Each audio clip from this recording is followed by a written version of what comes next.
online with just a few clicks. You can now register your online chainsaw online, upload necessary documents, and monitor the progress of your application, all from the comfort of your home or workplace.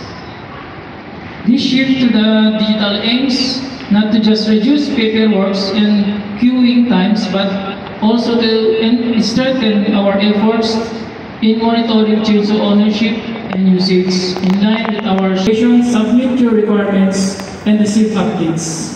It also highlights features. Now, proceed na po tayo sa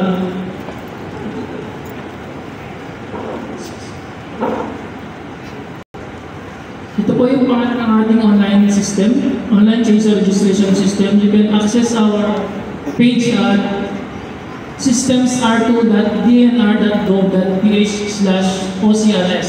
Pwede niyo pong i-open sa mga cellphone niyo po.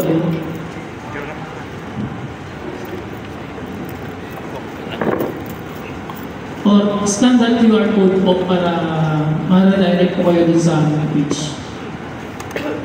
Sa system na po ito, no account needed. Kumbaga, come and go lang po. Hindi ko kailangan mag-memorize ng maraming password or username. Just public na po yung ating system. Hindi naman kailangan pong magpakahirap na mag-register gaya po ng ibang system. Pinadali po namin yung proseso. Open using your browser po, Chrome, Firefox, etc. po. Compatible po siya sa both iOS devices o smartphone. Now, pagka-pasok po sa aming system, ayan, may makikita po kayong 6 na services. This is yung register po, purchase, permit to sell, permit to list, import, saka manufacture. I-click nyo lang po kung anong kailangan nyo doon. Nag-register man po o nagpo-purchase po kayo, sell license. Next. Next po na makikita yung option is my type of application kung kayo po ay nagre-renew or new application. From the word new, for the first time registration ng mga chainsaws, you will be asked to provide full details of all standard requirements. Applicable po sa mga newly purchased, previously unregistered chainsaw po, so kailangan nyo na pong i-register. Sa mga renewal naman po, sa mga dati na pong naka-register, sa ngayon, nag-input pa lang po yung aming mga offices sa mga existing po na chainsaw natin para makapag-renew na po kayo. Yun nga po sa renewal, previously approved chainsaw registration, some information may be pre-filled na po siya. So, kumbaga, yung past register na lang po yung i-atas natin. Hindi na po yung kailangan ng new detailed application po. Next po, sa category naman po, may makikita po yung category doon kung kayo po ay nakabilang sa folder ternary instrument, gaya po ng diniscuss ni Ma'am Melody kanina. Ito po yung mga klase ng category na mga taong mag-register. Kayo po ay nabibilang po sa licensed wood processor po. Tama po ba? Sa mga government agencies, gaya ng LGUs, barangay, gaya po.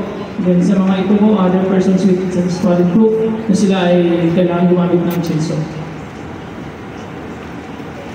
Next, pagkapasok po, ayan po yung ating dashboard na makikita niyo sa ating system pag napasok niya po yung category.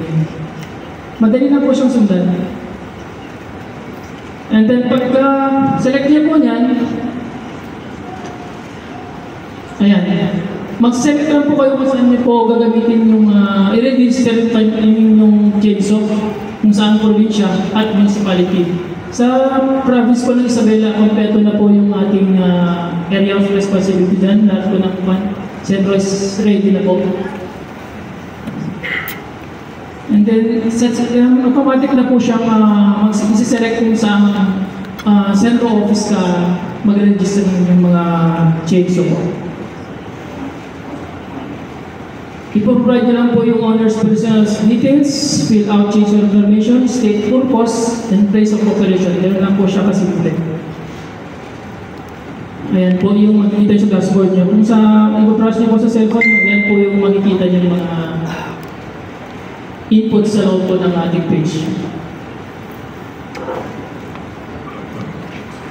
And next po is attach the required documents.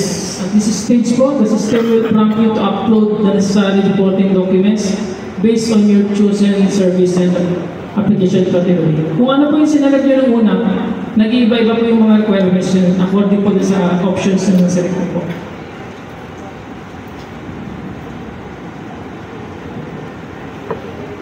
Ayan. Ganyan po yung kanyang makikita nyo po sa yung mga dashboard po. Mag-attach. Lahat po yan i-attach nyo kailangan po para makapagpatuloy po ng submission po ng inyong application. Ang tinatanggap lang po niyang attachment is file types po na JPEG or PNG. So hindi na po kailangan mag-convert kasi kailangan yung cellphone niyo na mismo gamitin niyo para sa camera. Para picture-picture nyo na lang po. Ganun po siya ka-convenient. Hindi na po kailangan mag-convert ng PDF. Basta picture nyo na lang po. Ganun lang po siya madali. Smartphone, friendly features din po siya. You can upload multiple images to their requirements. The system will automatically compress high-resolution images to speed up uploads. Kung kahit HD man yung mga cellphone nyo, hindi na po problema yun. No need to manually resize kasi system na po mismo magpo-compress. Ayan, dyan po yung makikita nyo later pagka nag-submit na po kayo ng successful application nyo, may makikita kayong reference number at saka may ma-receive po kayong SMS na naging success po yung inyong application online, awaiting for approval na po ng ating mga process. Ngayon, pwede nyo rin pong i-track ang inyong application, kaya na po yung site niya.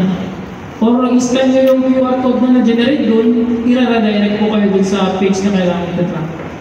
I-enter nyo lang po yung reference number, mamonitor nyo na po yung initial review hanggang sa final approval ng inyong mga application. And then, malanotify po kayo sa mga missing or unfilled documents. So, dun lang po kayo dun nyo po yung monitor yung mga application yung mga changes. Ganyan po yung magiging itsura niya. Meron din po oras kung gaano katagal po na-stack yung inyong mga application sa mga offices. Pero stage po yan. Bali, ang pinaka-process niyo po is ganito. Access mo yung site, select services, select category, input details, upload attachment, submit, and track. Ganun lang po siya kasimple.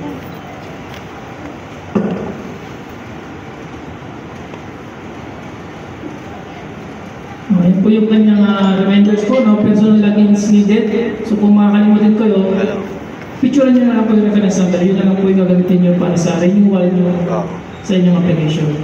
I-prepare nyo lang po yung mga documents nyo na for uploading para hindi po naghahanap. And use a valid contact number po para sa mga SMS updates. Kasi dyan po kayo ipakontakin ng mga offices po na nag-apply nyo ng change nyo. Key features po ng ating system, its approved permit contains a system-generated QR code unique to the transaction. May QR code po na may attach dun sa mga permits nyo later. Encrypted po yun na cannot be tampered with or replicated. Scanning the QR code allows DNR to instantly verify the permit's validity. So hindi na po madadayo yung mga permits natin gamit ang QR code na yun. Helps to take fake permits and prevent unauthorized change of use. This feature supports our commitment to transparency, accountability, and forest protection. So kung may mga katanungan po kayo, visit po yung mga nearest DNR offices or pwede nyo rin po kami i-email dito sa region2.ict@dnr.gov.ph. So yun lang po po. Any question? Question na po. Yes. Question na po. Sige, sir.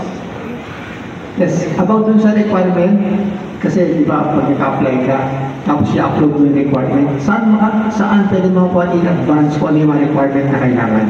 Mag-a-apply dun sa mismong dashboard ng site mo, sir. Yes, pero siyempre, like, for example, mga pictures, para it will take time, lalo kung like, yung mga property, mga ganun pa. Sana in advance, malaman mo muna yung requirement para naka-picture na, para pag-apply ko, download ko na lang download. Pwede lang naman, sir. I-upload mo kasi yun, sir. Makikita mo. So, pwede mong balik-balikan yung application Yes, sir. mo? Pwede lang, sir. So, like for example, hindi complete, Hindi kinabukasan. complete, hindi mo may atas kasi pag hindi mo yung i-add na isa-submit yung sir pagka incomplete ka. So, nakikita mo naman yung sir, yung list ng application bago ka mag-attach. Pwede mo siyang i-attach. Yes, sir.